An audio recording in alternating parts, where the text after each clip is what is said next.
Mga kapuso, may trabaho nga ba ngayong 2024? Marami ang sagot ng Department of Migrant Workers at Department of Labor and Employment.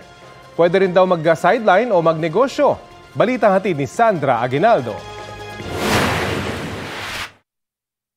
Sa pagpasok ng bagong taon, pangarap ni Barbara na mapalaki pa ang kanyang kita.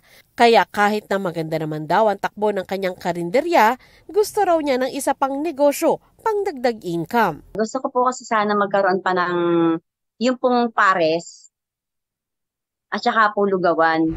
Ayon kay Go Negosyo founder Joey Concepcion, maliit man ang negosyo, magandang paraan daw ito para madagdagan ang kita ng mga Pinoy.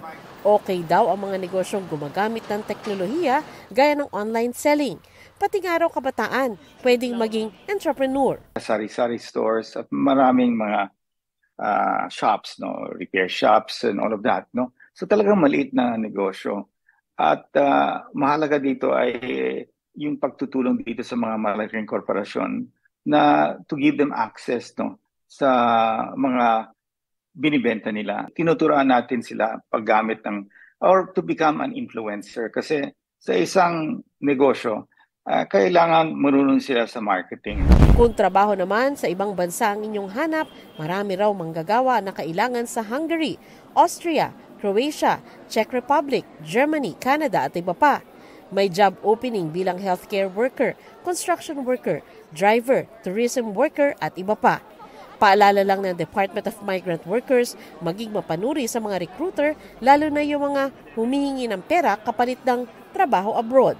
Unang-una po ay mag-ingat po tayo. Ang impormasyon po ay pwede nating makuha sa ating pong DMW website. Makikita nyo po ang totoong number ng mga Philippine Recruitment Agencies, sino ang mga Philippine Recruitment Agencies na may job order. Pero kung oportunidad sa Pilipinas ang hanap, marami din naman job opening sa sektor ng information technology, construction, hotel and tourism, education, creative, health and wellness na kinabibilangan ng mga nurse at doktor.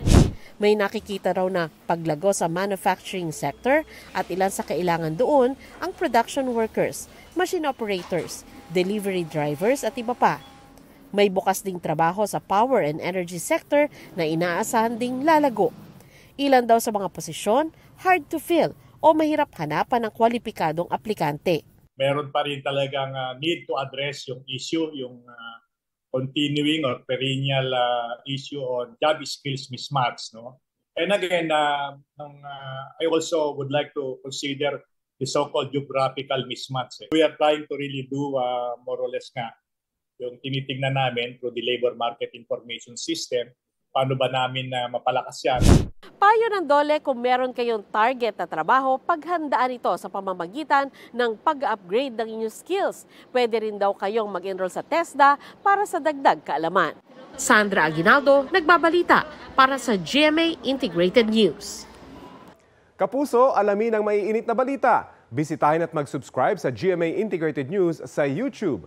Sa mga kapuso abroad, samahan niyo kami sa GMA Pinoy TV at sa www.gmanews.tv.